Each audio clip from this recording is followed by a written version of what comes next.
اس پر الزام تھا بد کردار ہونے کا۔ گواہ سارا سسرال بنا بیٹھا تھا۔ غیرت مند شوہر اسے بدترین تشدد کا نشانہ بنا رہا تھا اور وہ ہوش و حواس سے بیگانہ ہو چکی تھی۔ شاید اس کے جسم کی تکلیف سہنے کی حد ختم ہو چکی تھی، مگر ظالموں کو کوئی ترس نہ آ رہا تھا۔ جب تک وہ ہوش میں تھی وہ التجائیں کرتی رہی، میرے سر پر قرآن رکھ کر قسم لے لیں، اگر پھر بھی نہیں یقین تو مجھے طلاق دے دیں، مگر مجھ پر تشدد نہ کریں۔ افسوس کہ وہاں تماشائی تھے، کسی نے اس کی التجا نہ سننی تھی۔ یہ کہانی ہے نوشین بلوچ کی۔ نوشین کا تعلق بلوچستان کے ایک پسماندہ گاؤں سے تھا۔ والدین کی اکلوتی اولاد تھی، بہت ہی ناز و نم میں پلی بڑی تھی اور کالج تک تعلیم حاصل کر رکھی تھی۔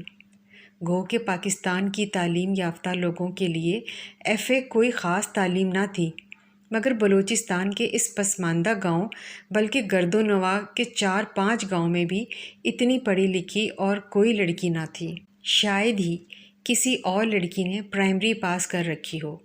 زیادہ تر بلوچستان کے رسم و رواج کے مطابق لوگ بیٹیوں کی تعلیم کے خلاف تھے۔ نوشین کے والدین نے معاشرے کی روایات کے برعکس جا کر لوگوں کو بتایا تھا کہ تعلیم پر بیٹی اور بیٹے کا برابر حق ہوتا ہے۔ نوشین سن بلوغت کو پہنچی تو اسے اس کے والدین نے نکاح کر کے گھر سے رخصت کر دیا، مگر شاید وہ اپنے داماد کو پہچاننے میں غلطی کر گئے تھے۔ ان کا داماد بالکل ان پڑھ تھا اور اسے نوشین کے پڑھے لکھے ہونے کا قلق تھا۔ اندر ہی اندر وہ اپنی بیوی سے حسد رکھتا اور منہ پر کوئی اور بات دے کر اسے سزا دیتا۔ نوشین ایک خالصتاً مشرقی اور بلوچستان کے قبائل کی عورت تھی، لہٰذا وہ شوہر کے سامنے چپ چاپ سر جھکائے رکھتی۔ گھر بچانے کی خاطر کبھی والدین سے بھی اپنے دکھوں کا ذکر نہ کرتی، یہاں تک کہ شوہر کے ہاتھوں تشدد کا نشانہ بننے کے بعد وہ کئی راتوں تک بستر پر لیٹنے کے قابل بھی نہ رہتی تھی، مگر اس کے باوجود کبھی اس کے شوہر کے دل میں خوف خدا نہیں آیا تھا۔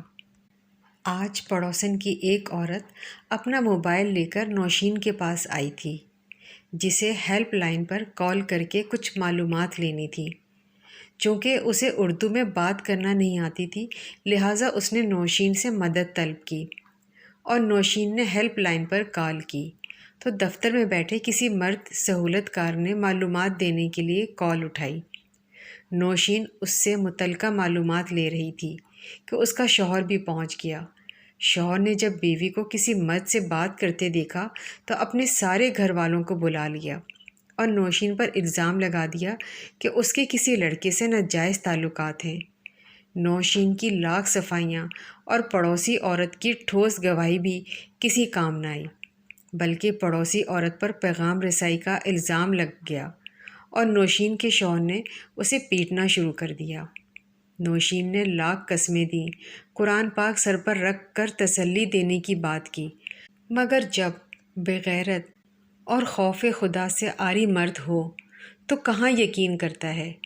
جب نوشین کو لگا کہ بچنے والی کوئی صورت نہیں تو اس نے شوہر، سسر اور ساس کے پاؤں پکڑ کر کہا، مجھے زندہ چھوڑ دیں، مجھے بے شک طلاق دے دیں، مگر وہاں سب غیرت مند لوگ کھڑے کسی کی اکھڑتی سانسوں کا تماشا دیکھ رہے تھے۔ پڑوسی عورت بھی اپنی جان بچا کر بھاگ نکلی تھی، لہٰذا نوشین کی ایک نہ سنی گئی اور ڈنڈوں کی مدد سے مار مار کر جان سے مار دیا گیا۔ مر جانے کے بعد بھی اسے تشدد کا نشانہ بنایا جاتا رہا اور کہا جاتا رہا کہ یہ زندہ ہے، جان بوجھ کر ڈرامہ کر رہی ہے، ابھی اس کا یار آ کر بلائے گا اور فوراً بھاگ کر اس کے پاس چلی جائے گی۔ کاش وہ سمجھ جاتے کہ اب تو اس کی روح بھی اس کے جسم کو چھوڑ کر جا چکی ہے، اب تو ہم چھوڑ دیں، مگر نہیں چھوڑا، یہاں تک کہ سب نے باری باری مردہ جسم پر اپنا غصہ نہ اتار لیا۔ جب سب لوگ نے غیرت کا مظاہرہ کر لیا تو مردہ حالت میں پڑی نوشین کو وہیں چھوڑ کر چلے گئے، کیونکہ ان کو لگتا تھا یہ ڈرامہ کر رہی ہے، خود ہی اٹھ کر سونے چلی جائے گی۔ مگر صبح اٹھ کر دیکھا تو نوشین کا مردہ وجود وہیں پڑا تھا، کیڑے جسم پر جمع ہو چکے تھے۔ تب سب غیرت مندوں نے ایک دوسرے کو مورد الزام ٹھہرانا شروع کر دیا۔ کسی نے نوشین کے والدین کو اطلاع دی تھی، جو پولیس کے ساتھ آئے اور نوشین کی لاش لے کر چلے گئے۔ قانونی تقاضوں کو پورا کرنے کے بعد نوشین کی لاش کو دفنا دیا گیا تھا، جبکہ پولیس نے قاتلوں سے مٹھی گرم کر کے وڈیرے کے حکم پر انہیں فرار کروا دیا۔ ایک عرصے بعد کسی نیک دل پولیس آفیسر کے سامنے نوشین کے والدین پیش ہوئے تو اس افسر نے نوشین کے قاتلوں کو گرفتار کر کے جیل بھجوا دیا، مگر وہاں سے بھی بری ہو گئے۔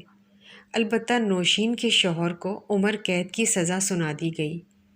یقیناً اسے بھی کسی بڑی عدالت سے معافی مل جائے گی، کیونکہ نوشین کسی وڈیرے یا جاگیردار کی بیٹی نہیں تھی۔